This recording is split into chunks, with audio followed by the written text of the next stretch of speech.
하나님의 말씀은 사무엘상 9장 19절에서 21절에 이르는 말씀이 되겠습니다.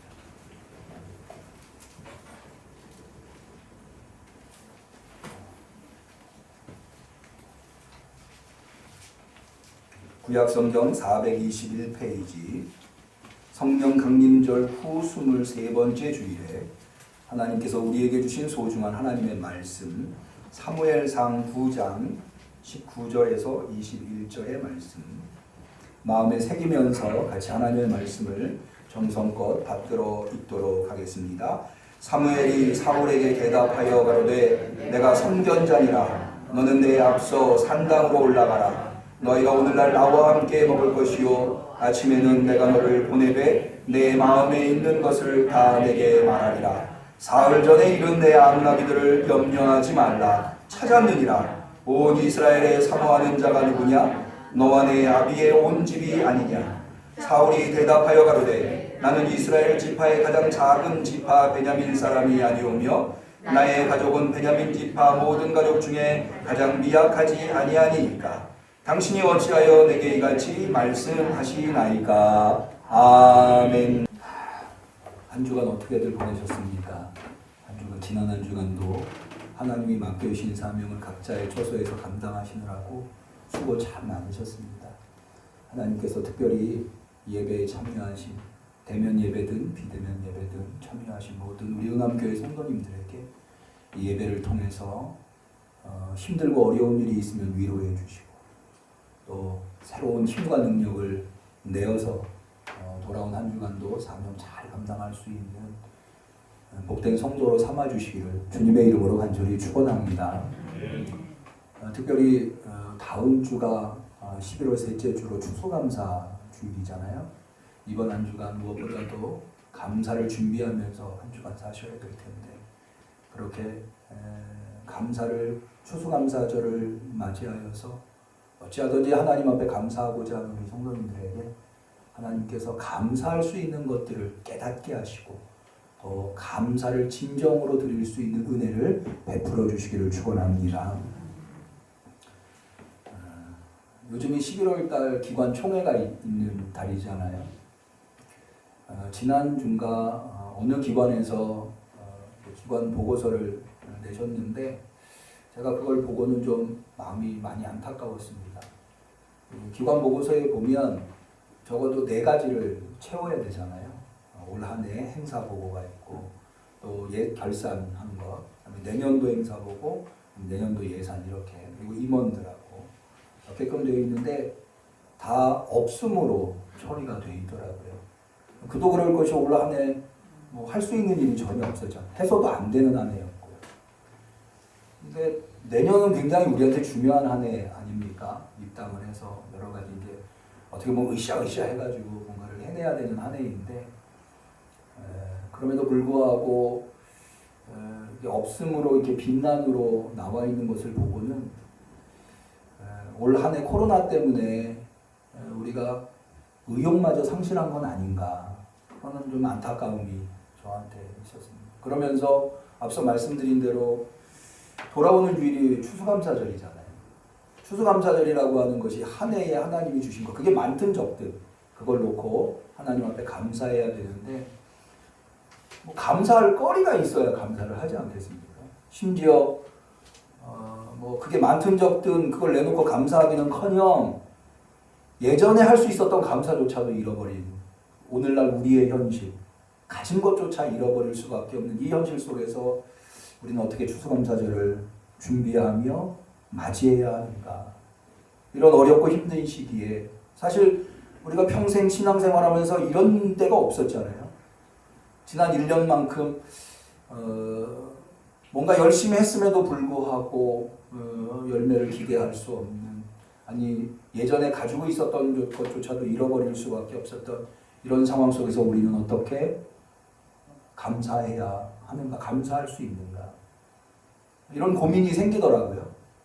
그래서 하나님 앞에 기도하면서 하나님의 말씀을 살펴봤을 때 바로 오늘 우리가 읽은 이 사무엘상 9장에 나온 이 말씀이 우리에게 주는 교훈과 위로가 크다라고 판단이 돼서 이제 다음 주에 추수감사절을 맞이해야 되는 우리들이 좀 같이 이 말씀을 통해서 깨닫고 은혜를 나누고 이 말씀을 통해서 위로와 용기와 힘을 얻고자 하는 것입니다. 먼저 이 사무엘상 9장에 나와 있는 이 내용을 알기 위해서 우리는 이 사무엘상이라고 하는 책이 어떤 책인지에 대해서 좀 알 필요가 있습니다. 이 사무엘상은 신명기 역사서라고 하는, 구약에는 역사서가 두 개가 있어요. 신명기 역사서와 역대기 역사서. 이 신명기 역사서는 여호수아서부터 열왕기 하까지 그 사이에 들어있는 룻기는 빠진, 룻은 이제 개인적인 이야기이기 때문에 역사서라고 보지 않기 때문에, 그래서 여호수아, 사사기, 사무엘 상하, 열왕기 상하 6권을 신명기 역사서다라고 하고, 그 이후에 역대기 상하, 에스라 느헤미야는 역대기 역사서다 이렇게 표현을 합니다. 근데 이 신명기 역사서가 왜 기록되었는가 볼 때 이 신명기 역사서는 이스라엘이 바벨론의 포로로 끌려가면서 역사가 끝납니다.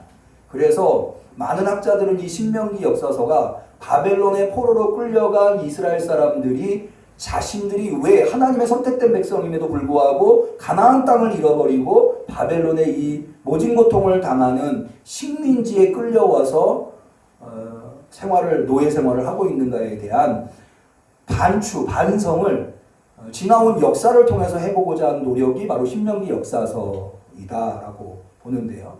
특별히 이 신명기 역사서는 어디에서 자신들이 실패했다고 보는가 하면 왕정시대가 열리면서 이 왕들의 실패가 백성들의 실패고 이스라엘의 실패였다.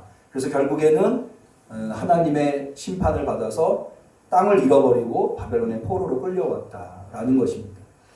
그래서 이 신명기 역사서에서는요, 이 왕정시대가 열리는 이 이야기가 굉장히 중요한데, 그래서 신명기 역사서는 아시다시피 여호수아서부터, 여호수아는 가나안 땅을 차지하는 이야기잖아요.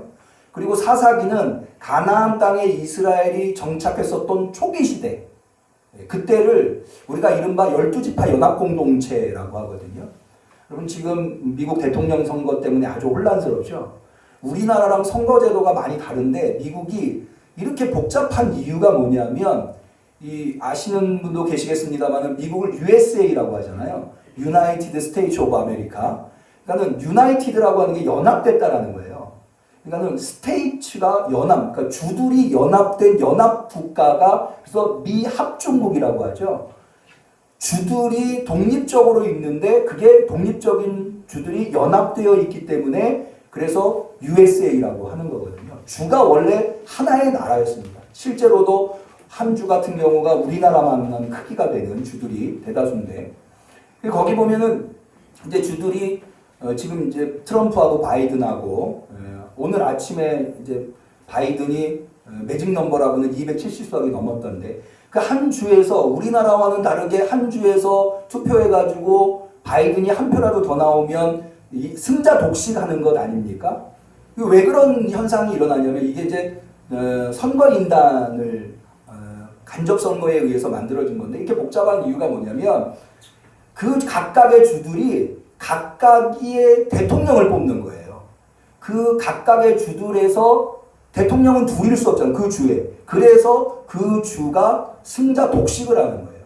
그러니까 주의 독립성을 인정해주면서 연합체를 구성하면서 나온 방식이 지금 미국의 투표 방식이다 라는 거죠.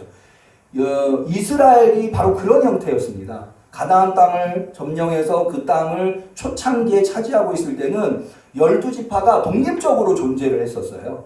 그런데 특별히 이 12지파가 연합하는 때가 언제였는가 하면 바로 외세가 쳐들어온다거나 이런 일이 생겼을 때는 서로 연합해서 그 외세를 막아내는 거죠. 그런데 여기에 이렇게 하는 데에 한계가 왔습니다. 우리 한번 지도를 좀 보여주시겠습니까?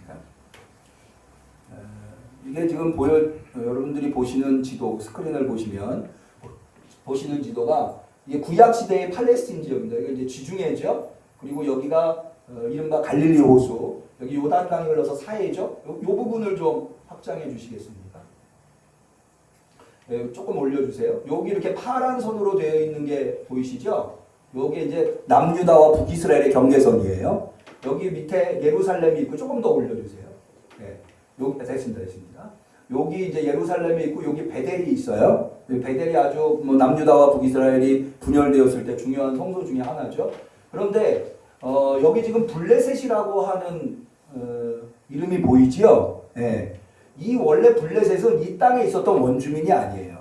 마치 이스라엘 사람들이 가나안 땅에 한 주전 1200년경에 여호수아 시대에 들어왔던 것처럼 그쯤에 이 블레셋도 이 에게, 그러니까 이 지중해를 통해서 들어온 민족입니다. 그래서 우리가 이 지역을 팔레스틴이라고 하죠. 대개 이제 우리가 흔히 팔레스틴 하면은 여기 이제 사해하고 위에 그 갈릴리 호수 사이에 이 요단강 서편으로 이쪽을 팔레스틴 지역에, 팔레스틴이 블레셋 땅이라고 하는 의미입니다.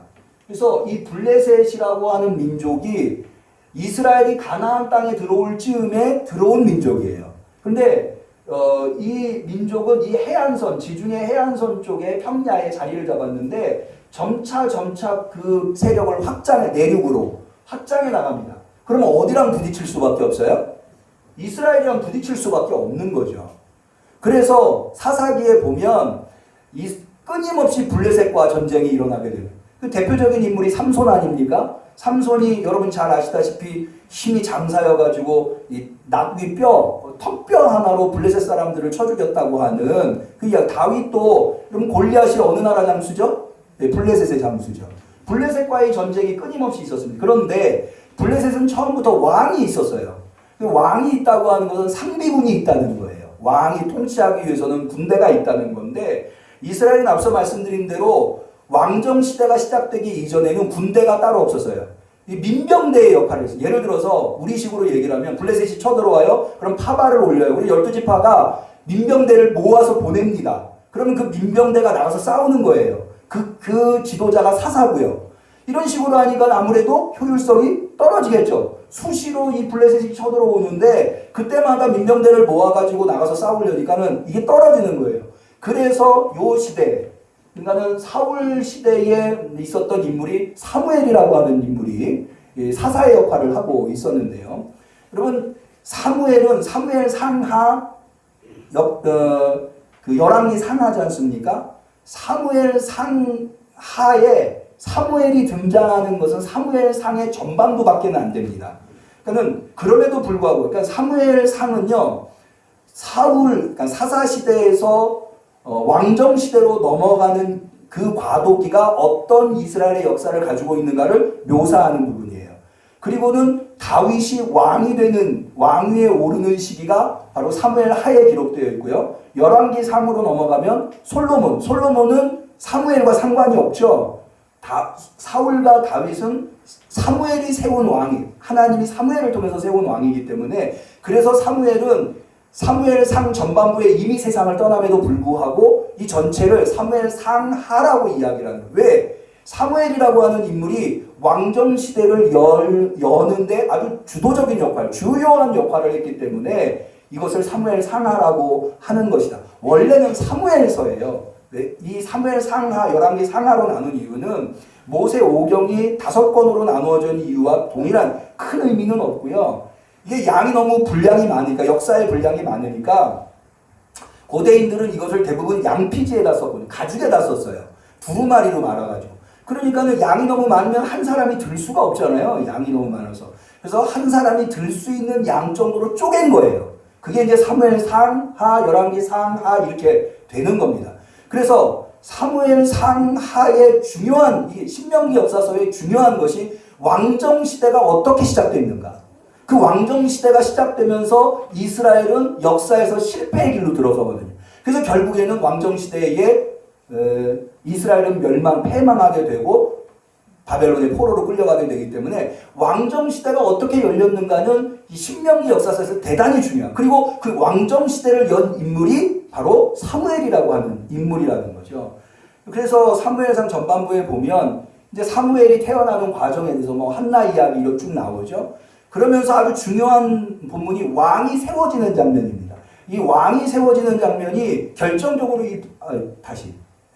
블레셋 때문이에요. 다시 안 보여주셔도 됩니다.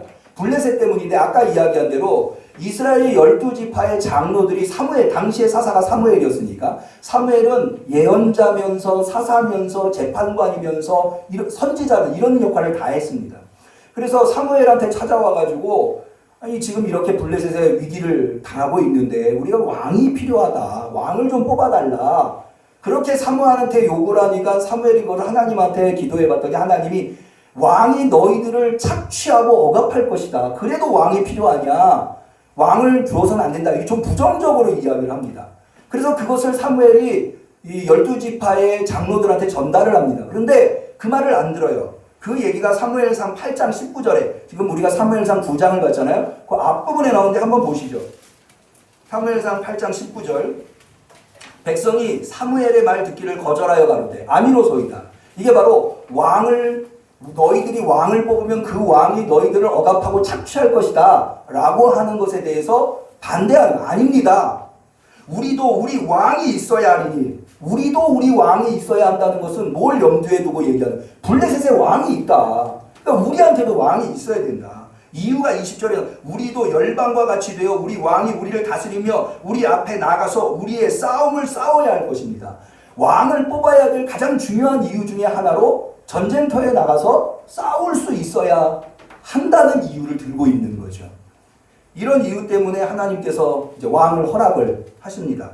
그리고는 사무엘을 통해서 사울을 세우게 되는 거죠. 그 초대 왕이 바로 우리가 사울 하면은 실패한 왕으로 생각을 하기 쉬운데요. 사울은 그렇게 간단한 인물이 아니에요. 물론 실패한 인물이긴 하나 그는 왕정 시대를 연 인물입니다. 어떤 측면에서 보면 다윗도 위대하지만 사울도 대단히 중요한, 여러분 조선이 이성계에 의해서 열렸잖아요. 이성계를 우리가 뭐라고 그러죠? 태조라고 하죠. 하나의 조선이 열린 연 인물이기 때문에 아주 중요한 인물로 평가할 수밖에 없는, 사울이 그런 인물이. 그래서 사울에 대한 소개도 굉장히 중요해요. 우리 9장 1절 한번 볼까요?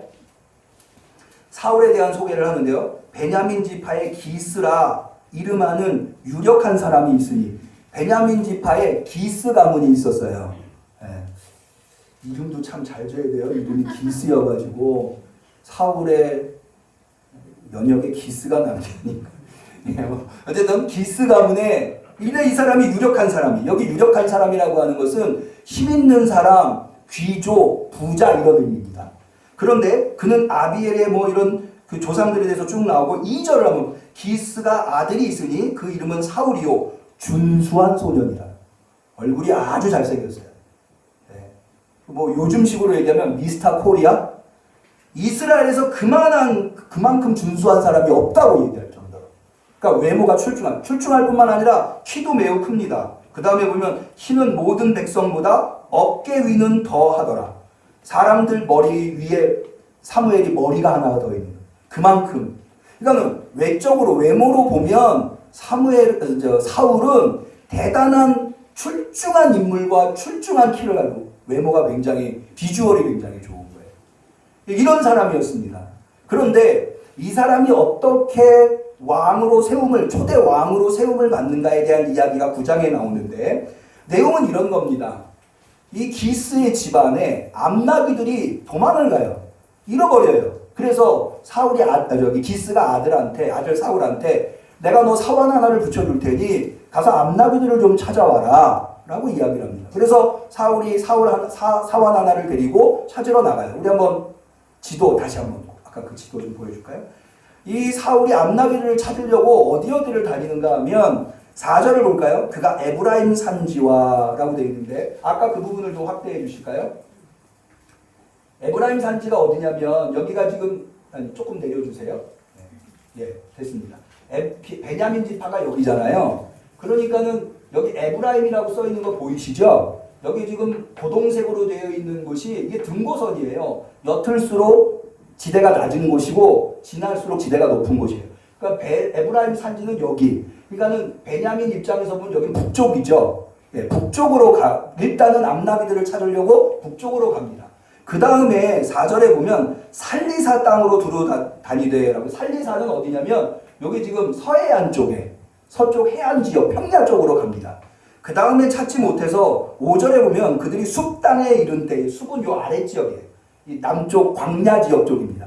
그러니까 베냐민 지파에 속해 있는 사울이 잃어버린 암나비들을 찾으려고 북쪽, 서쪽, 남쪽, 동쪽은 어차피 여기가 이 강이니까 이쪽으로는 가지 않을 거라고 생각을 하고 이렇게 삥 둘러갑니다. 이렇게 다닌 이유도 있어요. 암나비를 찾으려고. 암나비라고 하는 것이 어떤 의미를 가지고 있냐면 고대에서 이 귀족들이 타고 다니는 운송수단이 암나비였습니다. 그래서 암나비는 굉장히 소중한 것이었고 그것을 찾으려고 보냅니다. 이렇게 며칠을 찾으러 돌아다니는가 하면 3일 동안을 찾으러 돌아다녀요. 그런데 찾지를 못합니다. 그러니까는 사울이 사환한테 뭐라고 얘기를 하냐면 아무리 찾아도 없으니 우리 집으로 돌아가자. 아버지가 암나비는 고사하고 나를 걱정하고 계실 것 같다. 그랬더니 사환이 무슨 얘기를 하냐면 주인님 여기까지 왔는데 빈손으로 돌아갈 수 있습니까? 우리 조금만 더 가면 하나님의 사람 사무엘이 있는 곳이 있는데 거기에 가서 한번 사무엘한테 물어보십시다. 그러니까는 사울이 뭐라고 반문을 하냐면 우리가 지금 3일 동안 돌아다니라고 아무것도 먹을 게 없는데 빈손으로 갈 수는 없지 않느냐. 뭔가 선물을 가지고 당시에 관습이 그랬거든요. 뭔가를 물어보기 위해서는 선물을 가져가야 했어요. 선물이 없지 않느냐 그랬더니 사환이 아닙니다. 저한테 조그만한 선물이 있는데 이거면 될 겁니다. 그랬더니 사울이 좋다 그럼 가자. 그래서 가게 됩니다. 그런데 마침 사무엘이 제사를 드리러 올라가는 길이었는데 그 전에 하나님께서 사무엘에게 전날 사울이 사무엘을 찾아오기 전날 사무엘에게 나타나십니다. 우리 한번 15절을 볼까요? 사무엘상 9장 15절. 사울이 오기 전날에 여호와께서 사무엘에게 알게 하여 가라사대 내일 이맘때에 내가 베냐민 땅에서 한 사람을 내게 보내리니 너는 그에게 기름을 부어 내 백성 이스라엘의 지도자를 삼으라. 왕을 삼으라라고 하지 않고 지도자를 삼으라라고 합니다. 그 다음에 뭐라고 해요? 그가 내 백성을 블레셋 사람의 손에서 구원하리라.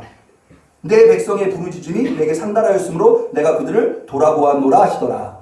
여기 왕이라고 하는 단어를 굳이 사용하지 않는 이유가 뭐냐 하면 벌써 여기에 이스라엘이 왕의 실패로 말미암아 가나안 땅에 들어갔기 때문에 초대 왕을 왕이라고 하나님이 왕을 세운 게 아니라 지도자를 세우고 블레셋 사람에게서 구원할 구원자를 세웠다라고 하는, 그러니까 왕의 해야 할 직무가 뭔가에 대해서 이야기를 하고 있는 내용이라고 말씀드릴 수가 있어요. 한마디로 얘기해서 이렇게 표현했지만 왕을 세우겠다는 거예요.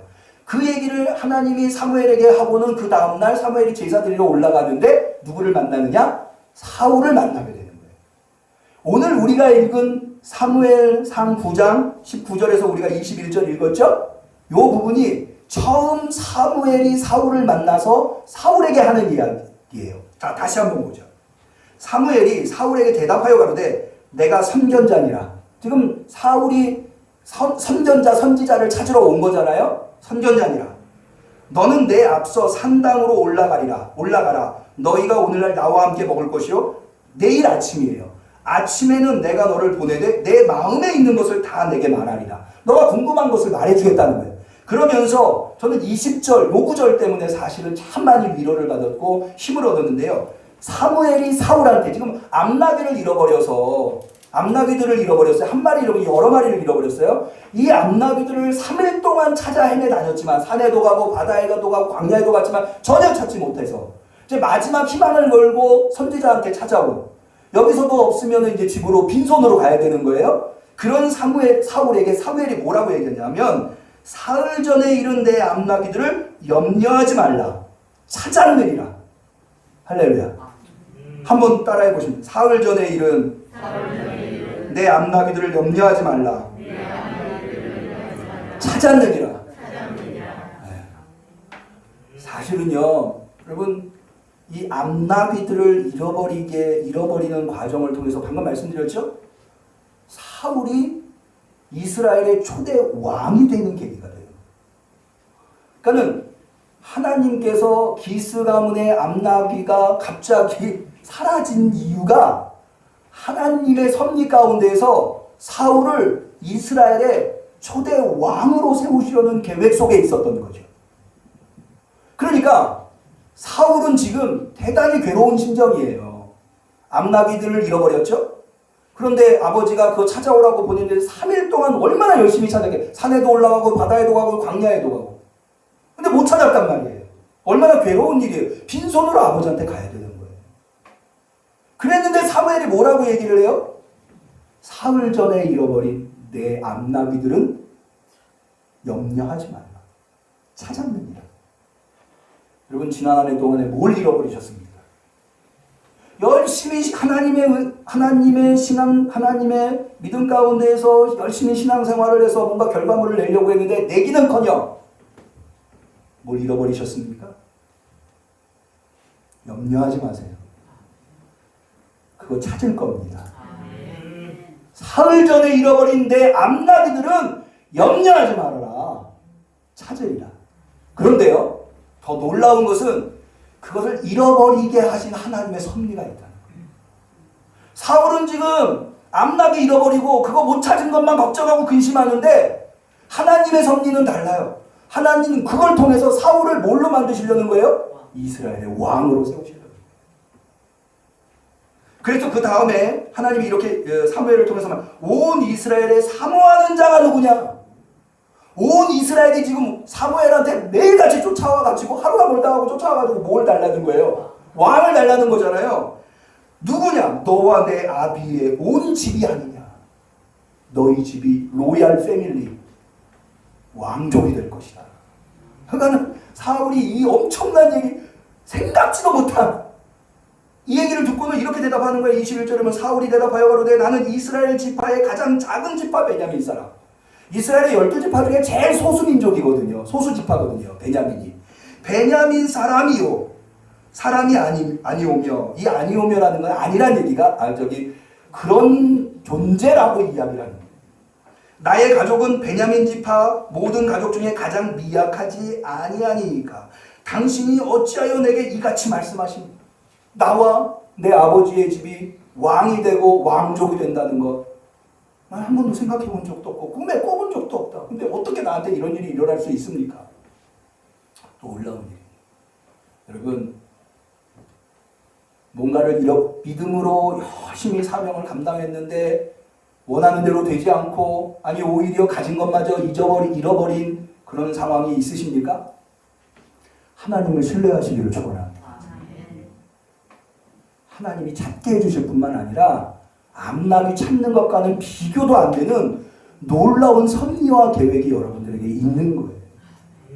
하나님의 인도하심은요, 정말 우리의 생각을 뛰어넘어 있어요. 저는 하나님이 이렇게 역사하시는 걸 보면 하나님은 정말 아티스트다. 처음에 이 대단한 아티스트들이 그림을 그리지 않습니까? 이게 무슨 그림인지 몰라요. 다 그려지고 나야 아, 저게 그런 그림이구나. 하나님이 그러더라고요. 저는 이런 걸 너무나도 많이 경험했는데 뭐 아시는 분도 계십니다만은 제가 왜 노숙인들 예배에 오랫동안 한 달에 한 번씩 설교를 하러 갔잖아요. 그 노숙인들이 한 200명, 300명 모여서 예배드는데 그 교회의 이름이 뭐냐면 버클리 중앙교회예요. 그럼 노숙인들이 드리는 교회 이름치고는 이름이 좀 의리의리하죠? 버클리 중앙교회? 그래서 제가 한번 물어봤어요. 목사님, 거기 목사님이 박희종 목사님이라는 목사님, 나이 좀 많으신 분이에요. 아니 어떻게 이렇게 버클리 중앙교회라는 이름의 교회가 노숙인들을 섬기십니까? 그랬더니 이분이 원래 미국의 버클리대 앞에서 목회를 하시던 분이에요. 이분이 버클리대에 유학 온 한국 학생들을 대상으로 성경 공부도 하고 목회도 하시던, 교회를 하시던 분이신데, 이제 그 버클리대를 졸업하고 한국으로 돌아오신 분들, 그래서 한국에서 자리 잡으신 분들이 많이 후각들이 있지 않겠습니까? 이 목사님이 연배가 많으시니까 한국에서 연락이 온 목사님이 이제 나이도 많으시니까 거기 접으시고 한국 들어오셔서 우리랑 같이 신앙생활 하십시다 라고 해서 두 부부가 미국 시민권자인데 한국에 들어와서 용산에다가 교회를 세우셨어요. 교회가 처음에는 굉장히 좋았죠. 왜냐하면 거기 모인 성도들이 대부분은 뭐 유력한 인사들이 주로 모였기 때문에. 근데 이분이 미국 시민권자고 자녀들이 다 미국 사람들이니까 1년에 한 절반은 미국에 가 계신 거예요. 근데 한 번은 미국에 갔다가 돌아왔는데 거기 이제 부목사님도 서울대 출신 부목사님이신데 서울대 출신 부목사님이 성도들을 태반을 데리고 나가버리신 거예요. 돌아보니까 교회가 풍비박산이 난 거예요. 너무 목사님이 안타까워가지고 안 되겠다, 내 전도를 하러 나가야 되겠다 그러고 전도를 하러 용산역에 가신 거예요. 용산역에 전도제를 하면 누가 전도제를 받습니까? 거기에 있는 노숙자들 몇 명한테 전도제. 우리 교회 오시라, 여기 뒤에. 그런데 그 다음 주에 노숙자들이 2명이 왔더래요. 너무 고맙더래요. 목사님이 굉장히 정이 많으세요. 너무. 그래서 맛있게 예배 드리고 맛있게 점심을 해드리고 돌려보내서 5,000원씩을 줬대요. 오가느라고 차비했으니까. 노숙자가 무슨 돈이 있어요? 그래서 차비하라고 5,000원. 그런데 그게 계기가 돼가지고 다 그 다음 주에는 떼거지로 노숙자들 데리고 온 거예요.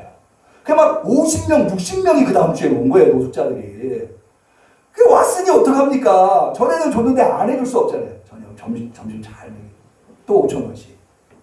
그러니까 이게 한 주가 다를 지날수록 막 노숙자들이 막 몰리기 시작을 하는 거예요. 그런데 문제는 뭐냐면, 여러분 기존에 남아있던 성도들이, 이거 어떤 성도들이에요? 그래도 사회적으로 잘 나가는 성도들 아니에요. 이 양반들이 노숙자들이랑 예배드리기가 좋겠어요? 그러니까는 노숙자들이 올수록 기존의 성도들은 다 떠나가는 거예요.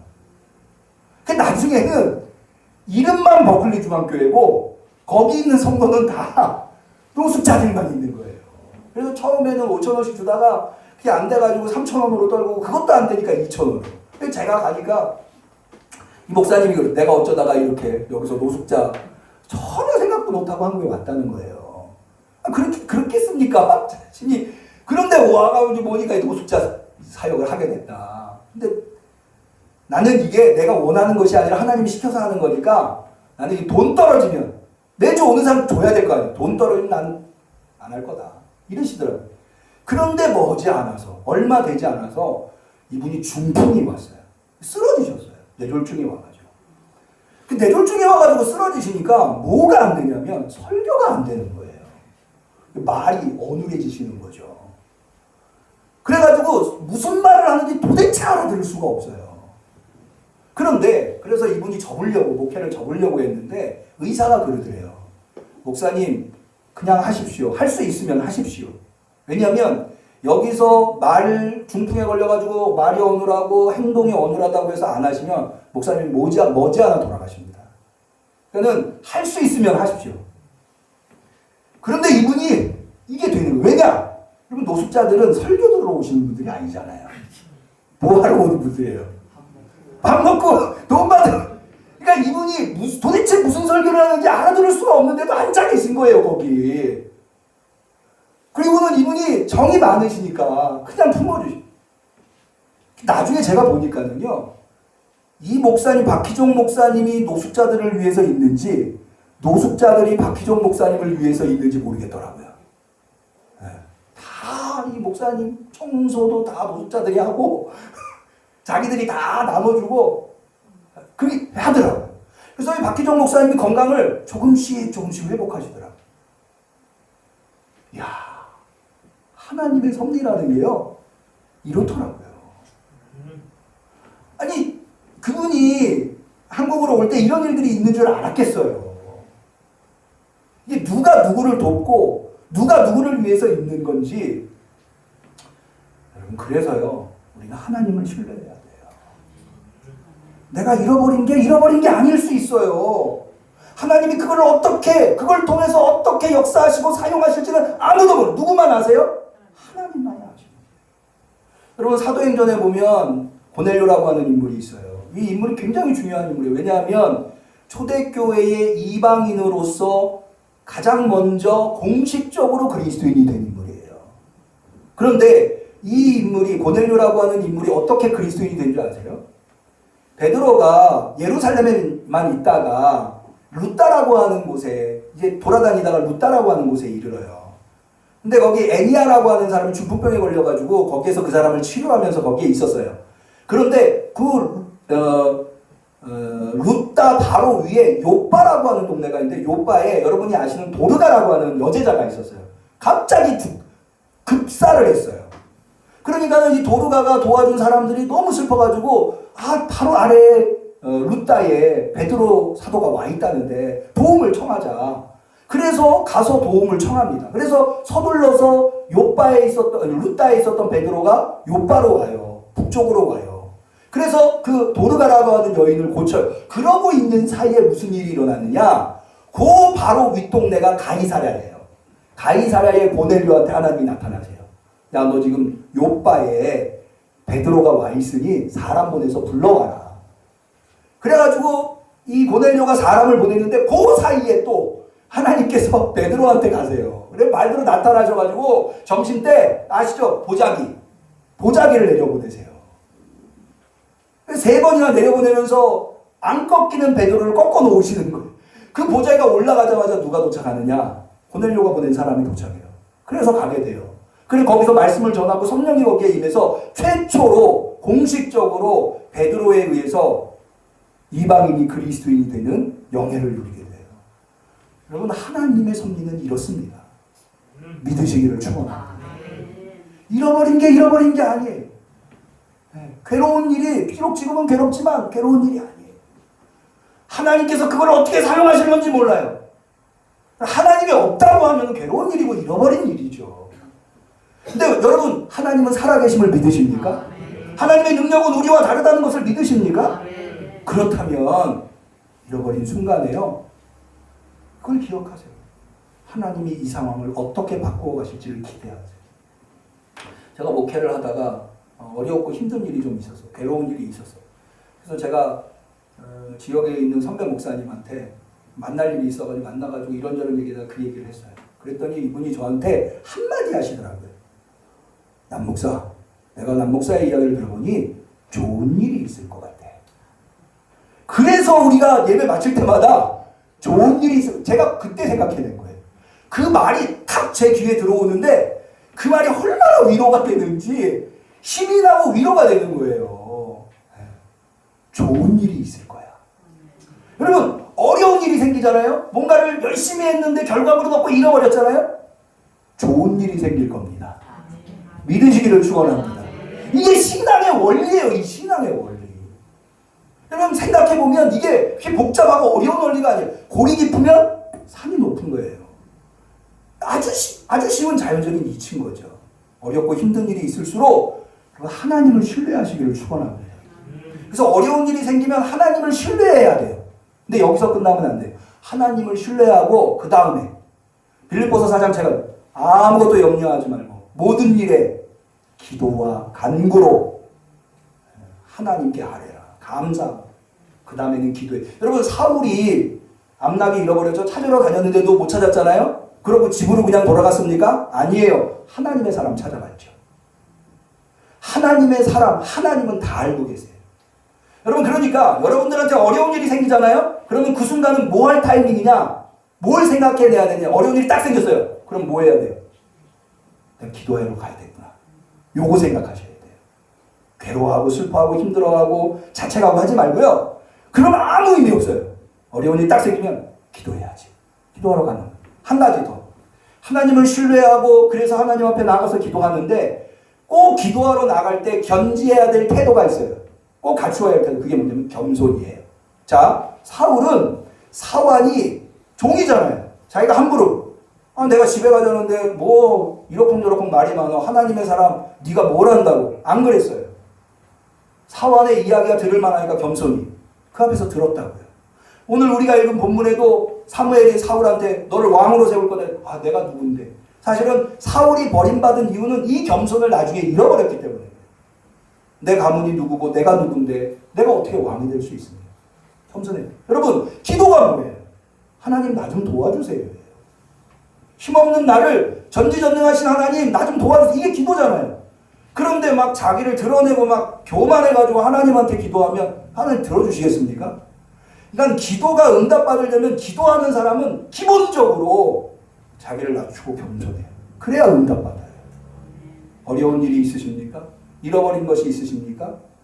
하나님을 신뢰하시기를 축원합니다. 하나님이 그것을 감사로 바꿔줄 거예요. 하나님을 신뢰하고 그 다음에 뭐예요? 기도하고 기도할 때 뭐 해야 돼요? 겸손. 기도하시겠습니다.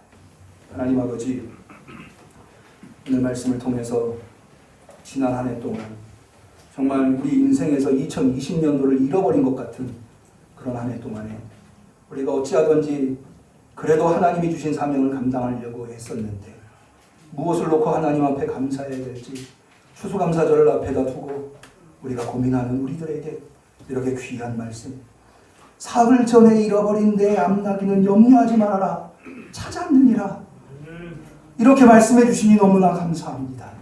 우리 응암교회 성도님들 주님을 바라보면서 주님 앞에 나와서 겸손한 마음으로 주님께 간구합니다. 주여, 우리 성도들 무엇을 잃어버렸습니까? 건강을 잃어버렸습니까? 지난 한 해 동안에 물질을 잃어버렸습니까? 내 잃어버린 것은 염려하지 말라, 찾았느니라. 주님의 약속이 이 추수감사절을 맞이하는 우리 성도님들에게 이루어질 수 있도록 역사하여 주시옵소서. 예수님의 이름으로 기도 올려옵나이다.